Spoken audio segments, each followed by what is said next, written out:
Looking to sound like you know what's going on in the world? Social strategy, comedy, and other funny stuff? Well, join the club and settle in for the Jeff Dwoskin Show. It's not the podcast we deserve, but the podcast we all need, with your host, Jeff Dwoskin. All right, Cole, thank you so much for that amazing introduction. You get the show going each and every week, and this week is a special week. This is our 30th week. That's right, our 30th week. All right. That was me. I can't afford the echo filter. Anyway, but the point is, this is the 30th week. The Jeff Dwoskin Show is finally a mature and responsible podcast. That's right. And I'm your host, Jeff Dwoskin, taking you through each episode, guiding you through what is the Jeff Dwoskin Show. And what is the Jeff Dwoskin Show? I like to think of it as sort of a mix of pop culture, comedy, interviews with cool people, laughing, social trends, social tips, all that kind of rolled up into one. You know, your basic podcast variety show with your host, Jeff Dwoskin, who says his last name differently almost every time he says it. All right. I do want to thank everyone for subscribing, liking, sharing, leaving 5-star reviews. If you're like, hey, I haven't subscribed or left a 5-star review for the Jeff Dwoskin Show yet, well, what are you waiting for? That's what I'm saying. Go do it right now. Hit pause and go do it. All right. Also, if you want to help support the show, I did sign up for buymeacoffee.com, buymeacoffee.com/Jeff Dwoskin Show. You can buy me a coffee. Say, hey, thanks. I use the money to pay for the hosting, all that kind of good stuff. All us creators, we do this stuff for free. Some people use Patreon. I'm using Buy Me a Coffee because it's not a monthly thing. It's just a one-time thing. Anyway, people were asking, so I signed up for it. Plus, it was fun. And then I could say, hey, you want to buy me a coffee? So that's cool. But you know what else is cool? Subscribing, liking, and sharing the Jeff Dwoskin Show with all your friends. That's what's super cool. I can't thank you all enough for the thousands upon thousands of downloads that we've had so far. So exciting. Glad you're enjoying it. This episode is really no different. 30th episode, I brought on the amazing Liz Priestley, who stars in the upcoming Netflix movie Concrete Cowboys with Idris Elba. It was originally supposed to be out, but because of COVID, it's going right to Netflix like a lot of movies are. So that's going to be exciting. We're going to talk about the movie and lots of fun stuff. But you know what else is fun? This social media tip. Okay, here's the tip for today. Ready? I got this from my buddy Craig. If you have a show on Spotify, if you're a musician or podcaster, you can go to Spotify, share it to stories, and then there's a link to the episode. What makes it special is usually you can't do a link from a story, especially on Instagram, unless you have 10,000 followers. So you go to Spotify, share to Instagram stories, and you get a little link. It'll say listen on Spotify, so that's cool. But you can't then share it also to your Facebook. You have to go to Facebook separately, go back to Spotify, share it to Facebook stories, and then that will be there. The reason you want to do it separately is the link on Facebook to Spotify is actually in a better position than the one on Instagram. So you don't want to share the one from Instagram to Facebook. Get the best of both worlds. Just do them separately. Enjoy. And that's the social media tip. A few thank yous I want to throw out there. I want to thank JVads, the Fandom Podcast, PVD Cast, all had me on recently as a guest, so thank you, and look for those. I retweet those usually at Jeff Dwoskin Show and on my personal at Big Macher, so check those out. Fun conversations, all great podcasts. Also, just want to do another shout out to the Humbly app. It's a great way to listen to podcasts, and they donate money every time you listen. I'm in the featured section, so I want to keep mentioning it. As a return thank you to them. So check out the Humbly app. It's a great way to listen and give back. And speaking of giving back, this Wednesday, December 2nd at 9:30 Eastern Time, and then every Wednesday, we're going live at 9:30 Eastern Time with my crew from the Crossing the Streams. That's right, two of the most popular episodes, bringing my buddy Ron Lippett and Howard Rosner back, and we're going to do it weekly live. But guess what? Great news. Also got two other buddies with me, Sal D'Amelio and Bob Phillips from the Sal and Bob Show are going to be joining me. And then every week after that, we're going to have special guests. We're going to talk about awesome shows that we're watching and give suggestions of TV shows and movies you should binge and keep up with the times, and hopefully some hidden gems in there. That's it. It's going to be so exciting. Also, want to pitch the hashtag Roundup app real quick. At the end of the episode after the interview, I'm going to read some tweets, and those tweets originate from hashtag Roundup Games. So if you go to Twitter at hashtag Roundup, download the hashtag Roundup app, play along, and you never know, one of your tweets might end up on the Jeff Dwoskin Show. All right, so mark your calendars, 9:30 Eastern Time, weekly on Wednesdays, and we're going to see you there. And we're excited because that's part of the Scene Snobs Network. So we're excited to partner with them for this special live show that we're going to be doing weekly. I also want to thank everyone for their constant support of the sponsors week after week. You know, we can't do it without you. We can't do it without them, and your support means the world. It really does. This week's sponsor came on board. I don't know if you've been stuck at home like me during COVID. You probably have been. And you haven't really gotten your hair cut, but you miss that feeling of gossiping and telling the person cutting your hair everything that's wrong with everyone you know in all the places you go. You miss that, right? You miss it. Well, now there's an app. There's a new app. Everyone's signing up. Everyone's leaving Twitter. Everyone's leaving Facebook. Everyone's leaving all the apps and going to Salon Parlor. That's right, Salon Parlor, the only app where you can gossip and gossip and gossip just like you would do if you were getting your hair cut. It's the greatest. You want to tell somebody all about your neighbor and ruin them? Salon Parlor app. You want to bash the person who screwed up your Instacart order? Salon Parlor. That's right. Just go gossip there. Do you have a personal experience at a place that one time they screwed up and you want to just destroy them and have none of your friends ever go there again? Go to Salon Parlor. Yeah, it's the best app ever. You can just ruin whoever you want to ruin, and here's the best part. They don't fact check anything. That's right, Salon Parlor. Freedom of speech, people. Freedom of speech. Just like when you're at the salon, barber, or anywhere you get your hair cut, you say what you want to say, and that's the way it is. Yeah, only on Salon Parlor. All right, well, if you need that in your life, for sure, go for it. Support the sponsor. That's how we keep the lights on week after week after week. Appreciate it. All right. You know what else I appreciate? You sticking around for the interview. Ladies and gentlemen, I'm so excited for you to hear my interview with the amazing Liz Priestley. All right. We've got a special guest with us today. Star of Concrete Cowboys with Idris Elba. Oh my God. And then I get this, actor and like a violinist and opera singer. Liz is going to sing opera for 20 of the minutes of our podcast today. So get ready. Get your head down. I'm just kidding. I'm like, I didn't warm up for that. I like to surprise my guests with impromptu opera. Interesting. You have a very eclectic set of guests then. I like that. Yes. Liz, welcome to the show. Thank you for having me. I'm happy to be here. Tell us about your movie, Concrete Cowboy. This movie, I'm so excited. I can't wait for people to come see this whenever that's going to be. But so basically, well, I'll tell you the plot. It's a father-son movie about, it's a 15-year-old boy who's been acting up. He's been thrown out of, another school in a sequence of schools, having a really hard time in his home in Detroit. And his mother, played by me, is just at the end of her rope. But she's just like, I've done all with you that I can as a single parent. You are clearly floundering. I need to change things up here. And basically, in a desperate move, she drives him through the night to Philadelphia, to the home of his father, and basically dumps him on his father's doorstep. However, they have never seen each other. They never knew each other. And what he does not know is that his father is the leader in this group of Black cowboys in Philadelphia. So he thinks he's going to another city to live with this guy, but he's actually a cowboy. The cool thing about that part of the story is that that's the historical kind of framework that this father-son story is set against, because, the Black cowboys in Philadelphia, that's a real thing. And where we shot this movie was one of the stables in Philadelphia, and some of the cowboys from that, group are actually cowboys in our movie, which is really cool and adds, a cool layer of authenticity there.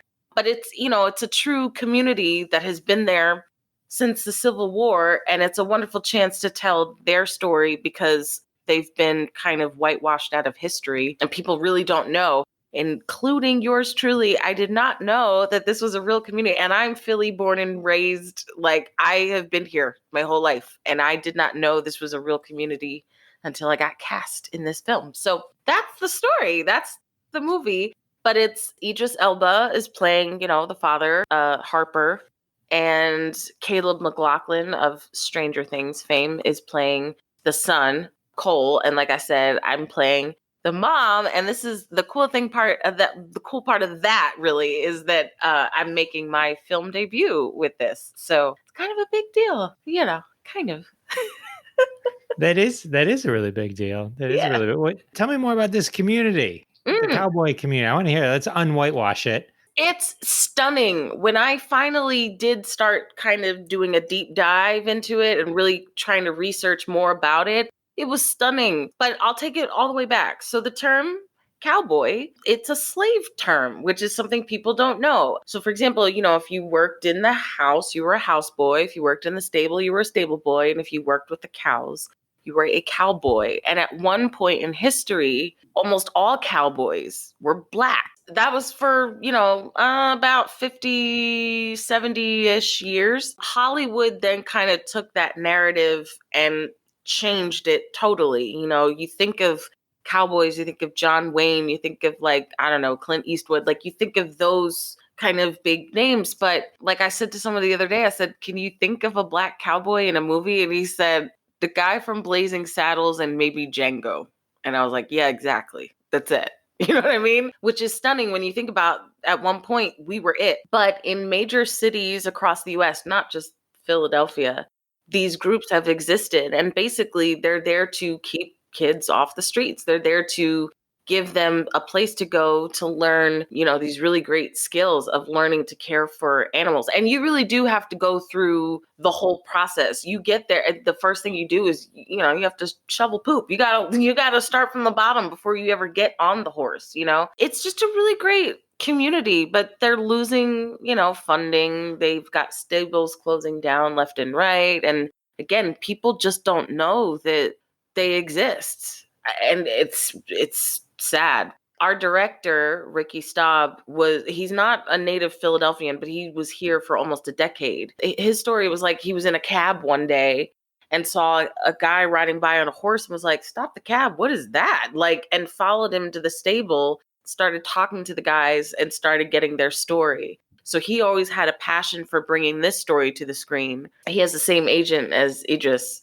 And Idris, at the same time, had said to his agent, I want you to bring me some stories that are uplifting to the Black community. What do you have? And he was like, hey, it's funny. I got this director who's got a script. I'll give it to you to take a look. And that's how this movie got made. It's all true. It's crazy. You don't read about it in any of the history books. I have a 13-year-old who's in school and she's like, yeah, this isn't in any of the history classes that I've had so far. And I'm like, yeah, it probably won't be, I can't believe that they stole that term. Now Yeah. I'm heartbroken. This is just messing with me. I didn't know that was where that term came from until, like I said, I did the research and I was just like, I had no idea that's where that came from. I mean, yeah, it's stunning. It's stunning. And then, like I said, you think about it, and I'm a movie buff, you know what I mean? And I even am like, I can't think of many Black cowboys that I've seen on screen, other than the ones I already mentioned. I really can't think of it. The only other one I can think of is a TV movie from the early 90s with Jennifer Garner before she was famous. It's not, it's not a thing. It is sad. It is very sad. It's, kind of one of many other examples where we've just been kind of pushed to the side in our own history. But, the cool thing is that you do have people in a position like Idris, or like Ricky for that matter, who are able to say, hey, I want to tell this story. And then they have the ability to get that story made, which is the coolest, and if it hadn't been for them, I wouldn't have,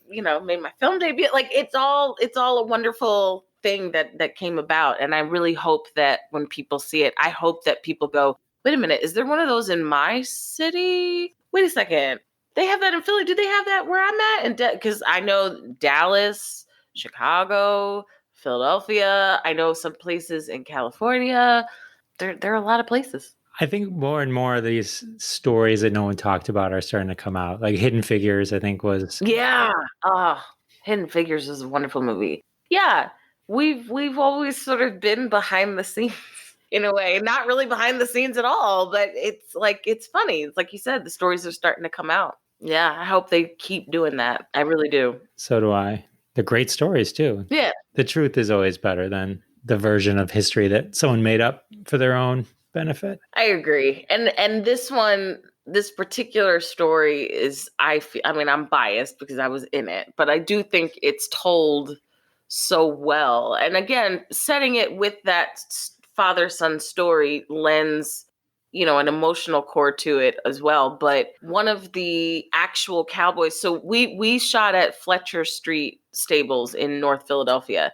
One of their Cowboys plays a lead role in this movie. I mean, and has a very moving story that I don't want to give away, but it's about how he came to be part of that stables as a teenager and what ended up happening to him and how he's able to go on and also give back to that community. But it's played by one of their actual Cowboys. And it's just like, I really hope that people come away from this film being like, wow, what other stories are there? What else? You know what I mean?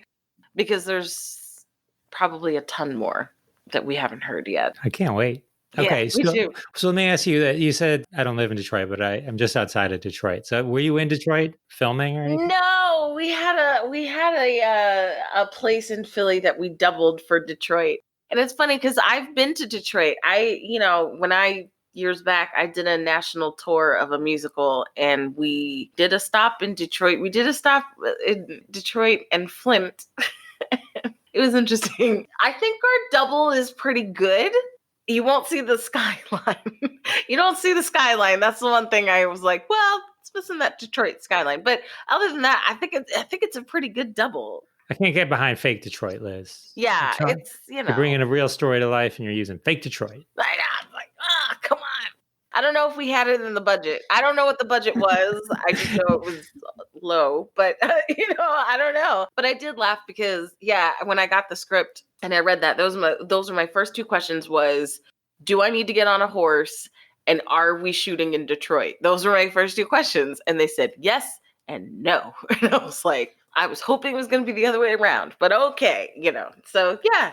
So Liz, when you were in Detroit, where did you play? Fisher, Masonic? Where'd you play? Do you remember? I have no idea. It was like, we're talking 15, maybe 16 years ago that I was there. Long time ago. Yeah, okay. I honestly, I don't remember. I just remember it was very cold. It was very cold when we were there because it was like the middle of winter. There was like a cold warning and they were basically like, don't leave the hotel unless you're like bundled up to here because it was like, your eyeballs will freeze or something like that. And I was like, oh, I'm just going to stay in the hotel then. It's like something like that. And I was like, what? It gets that cold here? Why? I don't remember where we performed. I just remember it was a nice theater. There were a ton of kids and they were scared of me because I did play kind of a nasty character. She was called the Sour Kangaroo. So she wasn't very nice. There were like, there was like an army of kids that wanted to come up and kind of tell me off. And then they got like within range of me and just were like, petrified. And I'm like, oh, I'm nice. It was fun. That tour was fun. I was there for 2.5-ish months. I was supposed to be there for 6 months, but I was there for about 2. Okay. Good. So let me ask you this, Caleb. Did he spill any secrets of the upcoming season of Stranger Things? What's going on?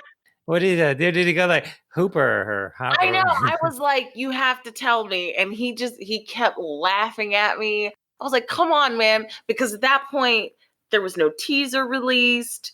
And at that point also, so COVID wasn't a thing. So the assumption was, in about a month, I'm going to report back to set. That was the assumption.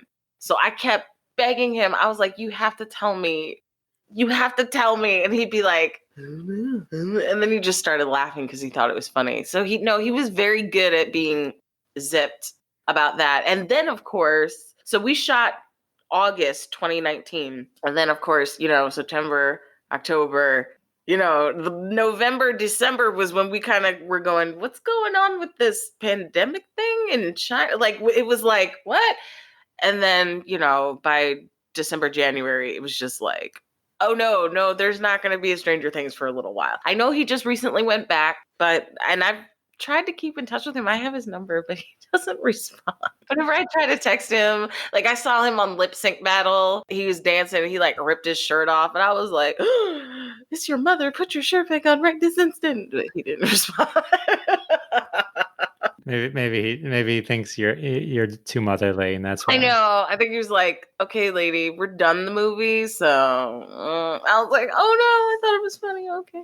Yeah. Like I'm kind of on Stranger Things. So I'll be seeing. Like, come on, guys.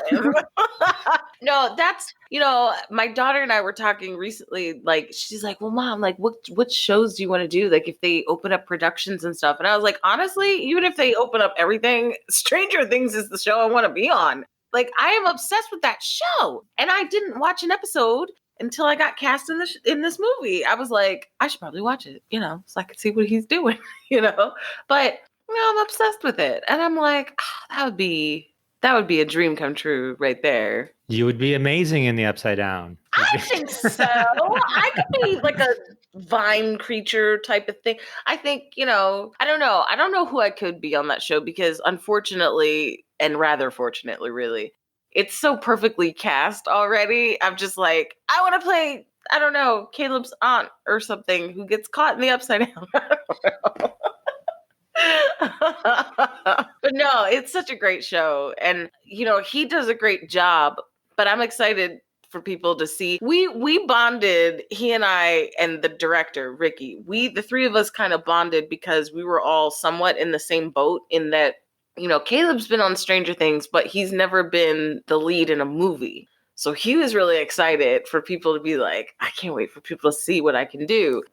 Ricky, this is his first feature because he's only done a short film. So he was like, I'm excited for people to see what I can do. And I'm like, I'm making my film debut. I can't wait for people to see what I can do. So the three of us every day would be like, can you believe this? Like, so I'm very excited for people to see Caleb outside of the Stranger Things context and really seeing him hold his own opposite Idris Elba. Because I got to see a couple of their scenes up close and personal. I was just like, this kid is 17 years old. I mean, he was when we were shooting. I was like, he's 17 years old. And he's just like, he's amazing. He's amazing. It was awesome. I learned a lot from him, really. Most of those kids are having some good follow-up projects. Mm-hmm. The ones in the new Ghostbusters, if I remember correctly. Yeah. I can't, 11? Why can't I remember their name? Yeah, she was in, I watched her movie recently on Netflix, Enola Holmes. She's quite good. She is quite good, Yeah, what's the kid that's in It? The main kid, the one who actually was in the Upside Down. He hasn't done anything, though. Or that I'm aware of. Will, I saw like a preview of a movie. I think it just came out or it's like coming out in like a week or two or something. I was like, I saw it. I was watching the trailer and then it was like the trailer was almost over and I was like, wait, is that the kid from Stranger Things? Like he's grown. He looks different. I'm like, who is this kid? So I imagine it's going to be a little difficult for him for a little bit because he looks really different than, like the first season on Stranger Things. He's so cute. Right. Oh, he's so like, you just want to put him in your pocket and be like, I will protect you in here, Will, and then you see him in the trailer for this movie and you're like, no, you look like a grown man. Like what's going on? Weird. It's weird, Right. Well, it's weird. Yeah. Cause they're in that age where they, yeah. Yeah, no, they are. They're in that. That must be so awkward to be a kid and then grow up on film or like on TV and let everybody kind of be a part of that. That has to be very awkward. Those years were honestly like just some of the worst of my life. And I can't imagine doing it publicly. You know what I mean? Like I have a respect for those kids. My experience working with Caleb, I was just blown away first of all, I was blown away at the fact that he had like never ending energy. Because we had a week of night shoots and I kept waiting for him to get tired and he just never did. I don't know if he was drinking coffee. I didn't see him drinking coffee. He just was like bouncing off the walls, off a natural like energy and like, I don't know, enthusiasm. I don't know. It was crazy. And then whenever it would be time to go, he would just go. Like he didn't have to be like, well, okay, hang on, let me just, no, it was just like, okay. and he was just on. And, he's very professional and very funny. He's a funny kid. Yeah, like I said, I learned a lot from him. We had a day of shooting where he basically had to like trust me with his life. And I was just like, we've known each other 5 minutes. I'm so sorry. Like, just hang on. Cause we were in a car. It was the scene where we're supposed to be driving home. And the car that they gave us was like some vehicle from 1993 that shut down every time you made a left turn. And so they blocked off like a 4-block radius that was in traffic. So I had to drive in traffic, but every turn was a left turn. So we had like a caravan behind us with like the mechanic. And so we could only shoot our scene for the duration of the block. And then I'd have to turn and we'd have to cut. And then the mechanic would have to come out and do something. And then we could shoot a little more. And then we'd have to cut and so on. But driving this car was like, not just that it was going to shut down, but I only had like a window like this big in front of me to see, to drive because of all the equipment and the sound guy in the back and everything. I mean, at one point I made a turn, the car shut off, we're coasting, and Caleb and I are just kind of looking at each other like, we're just going to keep going. We're just going to keep going. And we're doing the scene, but I'm like, in my head, I'm like, we got to hurry up because I'm not going to be able to bring this car to a stop. You know what I mean? But it was really scary. It was scary. That was probably the most nerve-wracking day. More than meeting Idris Elba was driving that car. So what was Idris like? Are you divorced in the film or you're married? Yeah, we were married young. And I just basically, this is coming from the book, which is the source material here. So, but yeah, basically I just couldn't get used to the cowboy way. I just was not in it. And I, up and left with our son to Detroit. So I don't know if we're officially divorced, but we haven't seen each other in 15 years. So that made it very interesting to work with Idris because our big kind of scene where we see each other, there's nothing written to say. So I was nervous because it's Idris Elba. I mean, and it's like everyone's like, oh, okay, just remember, he's just a guy. Okay, he's just a man. He's just another actor like you are. He's there to do a job. And you're like, yeah, that is true. But it's also Idris Elba. Like, this is the man who people want to be James Bond. Like, it's not just a man, okay? Like, it is, but it's also not. You know what I mean? And so, you're like, hyped up, and then you get there, and they were very kind to me. Actually, my first day was also a day where I didn't have anything written to say, but I did have to be on a horse. And it just so happens that myself, Caleb, and Idris are all allergic to horses. So that was something that we all three bonded on as well. They get Caleb and I up on a horse, and I've known Caleb for 30 seconds at this point because none of us met during the audition process, which is very rare. And then they just kind of pull us up to where Idris is. And he's like a foot away from me. And it's the first time we've met. And it's my first time on a film set in my first movie. And I'm just like super overwhelmed. And I look at him and I go, well, hello, husband.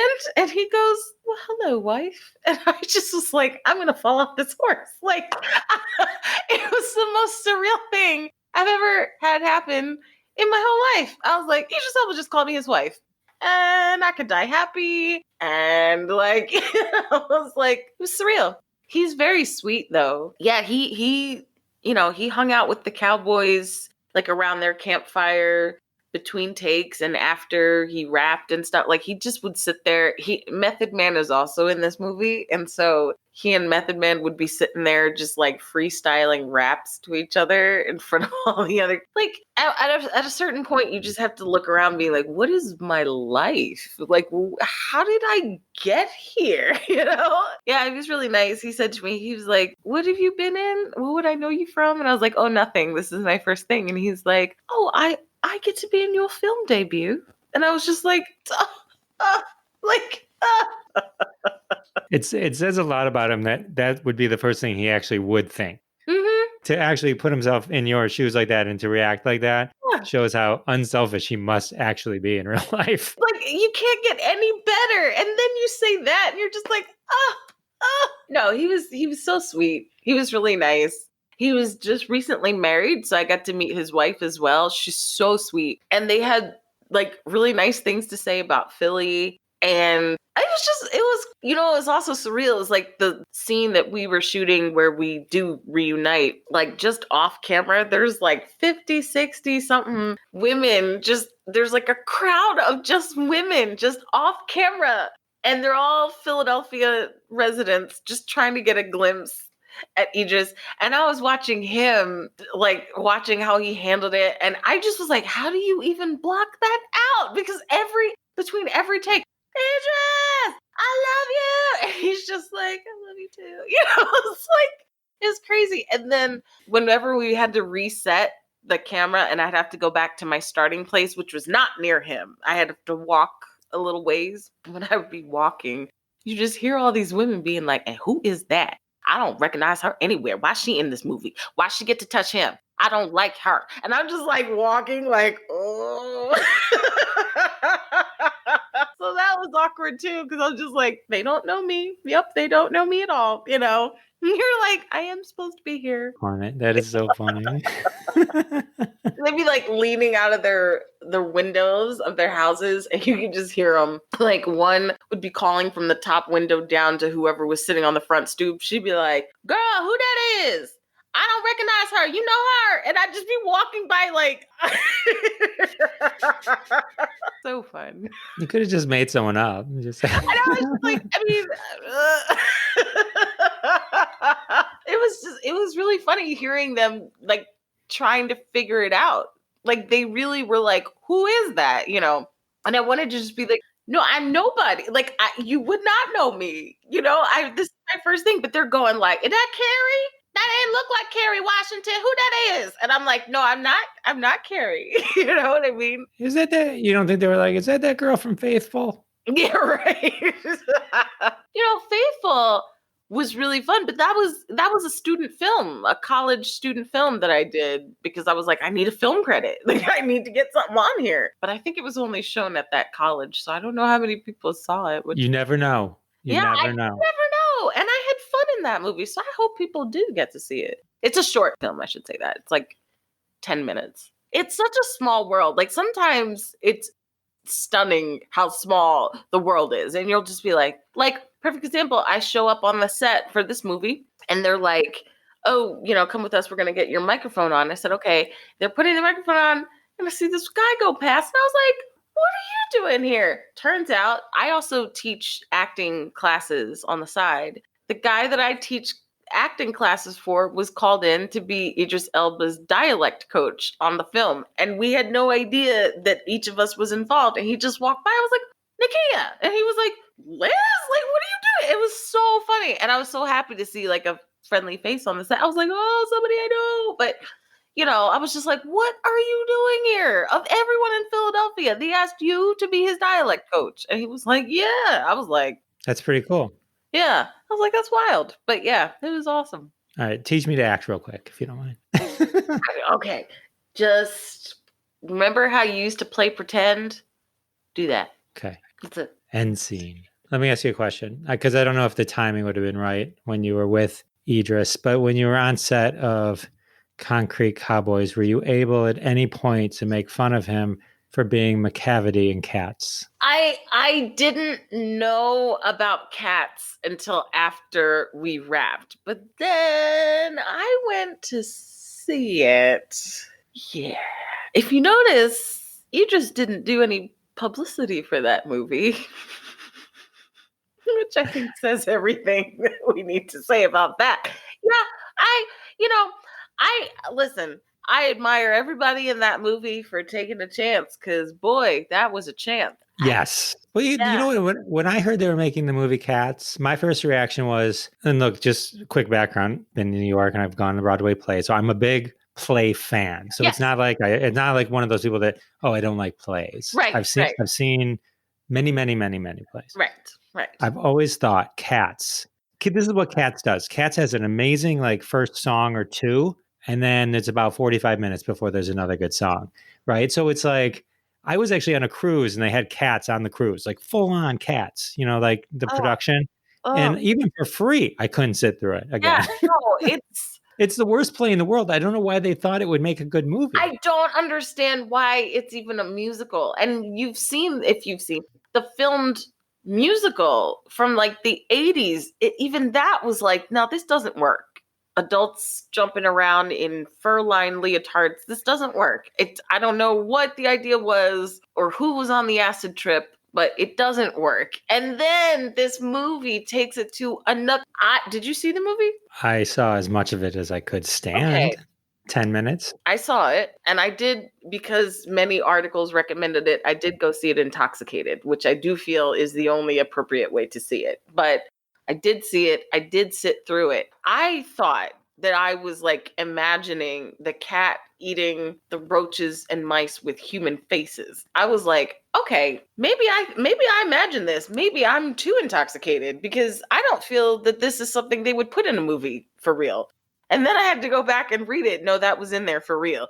It was nightmare inducing. And then I will say the only reason I did want to go see it was because I want to see Idris Elba. I want to know if he can sing. I mean, I know the song, the McCavity song, you don't really have to, you can talk, sing it. But I really wanted to see. And the whole time, he's in the trench coat and the hat, and it's random with the green eyes. It's random, but I was like, all right, he's still attractive, even as a cat in a trench coat. Then they get to his number. I don't know if you made it that far. When they got to his number and he took the trench coat off and he just looked full on naked, I remember in the theater, my reaction was like, like not a gasp of like, oh, like it was like horrified. I was like, whoa, what am I looking at? Like it was not.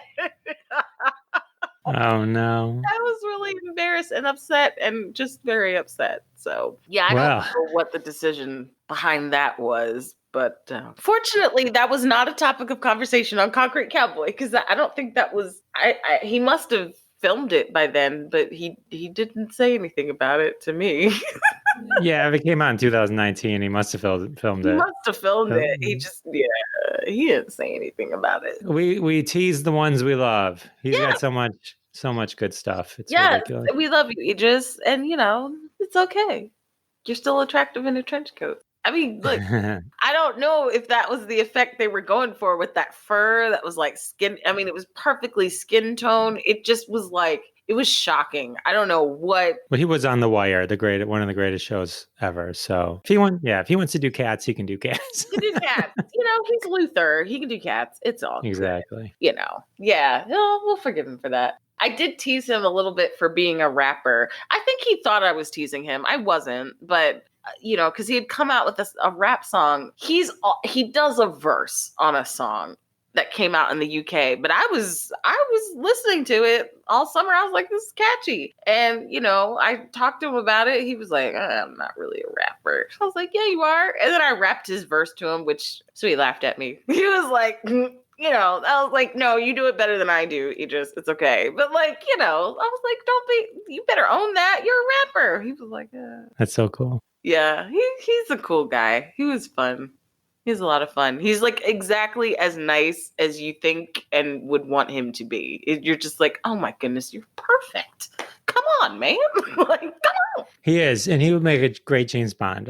I did ask him about that. I was like, I'll never forgive myself if I don't ask you for this, but are you going to be James Bond? Straight up, are you going to be James Bond? You can trust me. I'm not going to tell anybody. Based on his reaction to that, I think it's one of those, he basically was like, I don't know. I think the ship might have sailed on that one. That's what he said. I think I got the feeling he was like, I would have loved to have done it. I'm disappointed that so many people have a problem with it, but now I might be too old. And I'm like, you're not, just do it. No, but James Bond has to be all ages. He doesn't have to be. They rebooted. Roger Moore made a James Bond movie when he was 63. You're fine. Exactly. So Liz, what do you got next? Anything in the hopper? Anything coming up? At the moment, no. COVID really kind of slowed a lot of things down. I mean, I'm still auditioning, but I am at the moment, because of COVID and all this time I've had at home, I am working on my writing as well. So I'm working on a web series and a screenplay that I'm trying to get off the ground, and hopefully we'll get them up online somewhere so that I, keep my craft up. But that's basically it. Other than that, I'm just sort of chilling Okay. until the movie comes out. I need this movie to come out, It's like, come on. So, yeah, that's it. Excellent. So when you're doing the writing, if you write about a podcast host from real Detroit. Yes. Mental notes. It's in there, Jeff. I'm going to be like, and Jeff, the podcast host based in Detroit, logs on and says, hello. Where can people catch you on the socials?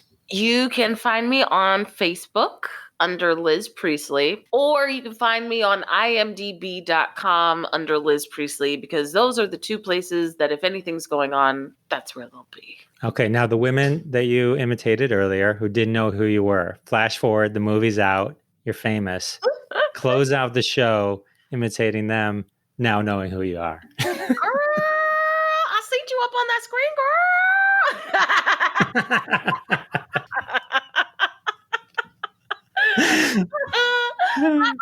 Oh man, don't come at my neck, Philly. Come on now. I think it'll be exciting for them to see their city up there, and then once they realize that they have some local people up there, they're gonna be like, "Oh, okay, Philly in the house." I'll be like, "Yay, Philly in the house!" Awesome. All right, Philly in the house. Sort of. Philly in the house and fake Detroit. All right. Well, thank you so much. This was fun. I had a good time hanging with you. Oh, thank you so much. What a pleasure. Oh my God, how fun was that? Liz Priestley is amazing. Love talking with her. I'm excited for her movie to finally come out on Netflix, so keep an eye out for that. It's going to be amazing. I'm excited for her and all that lies ahead for Liz Priestley. Oh, I do want to remind everyone to sign up for our mailing list. Follow us on Twitter at Jeff Dwoskin Show. Go to jeffisfunny.com. That's where you can sign up for the mailing list. And that's where you can listen to any episode of the Jeff Dwoskin Show. They're all there streaming. You can also go to Apple Podcasts, Amazon Music, Spotify, Humbly app, Good Pods. Any app you use is great. So listen up. Cool. All right. Well, you know what time it is. It's time for the hashtag Roundup Trend of the Week. Oh, gosh. We dug in deep for this one. We pivoted right off our conversation of the movie Cats. That's right. Off the movie Cats. Very excited. The hashtag that we have for you is from Divine Tags. It's a weekly game on hashtag Roundup. Follow hashtag Roundup at hashtag Roundup on Twitter. Also download the free hashtag Roundup app for Android and iOS. Divine Tags is noon Eastern every Saturday, so play along. This hashtag is hashtag make anything better with cats. All right, let's make some stuff better by swapping in a cat. As always, don't forget, these tweets will be retweeted at Jeff Dwoskin Show. They'll also be listed in the show notes, so give it a listen. Take care of these good tweets. Show them some love. And all right, here we go. Hashtag make anything better with cats. Cat Chow, I Met Your Mother. The classic TV show. Great show, great show. Didn't love the ending. Okay. Oh, the host of Wheel of Fortune, Kat Sajak. Who doesn't love Kat Sajak? Way better than Pat Sajak, of course. Oh, instead of cops, cats. Bad cats, bad cats. What you gonna do? What you gonna do when they come for you? Bad cats, bad cats. Oh, I hope you guys appreciate my theme song singing. Oh, the classic improv show, Whose Feline Is It Anyway? The hills are alive with the sound of purring. That's the Julie Andrews classic. But also, I think Hills Full of Cats would just be amazing in general. That would be great. The best way to make Hills even better would just be add cats to the hills.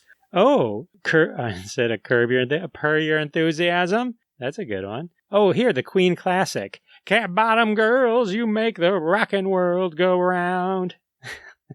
I think we can all agree I should not be singing. Oh, one of my favorite actors, Cat Damon. Yes, he was in that movie where he went to Mars and made potatoes. Apocalypse Meow. I love the smell of cat litter in the morning.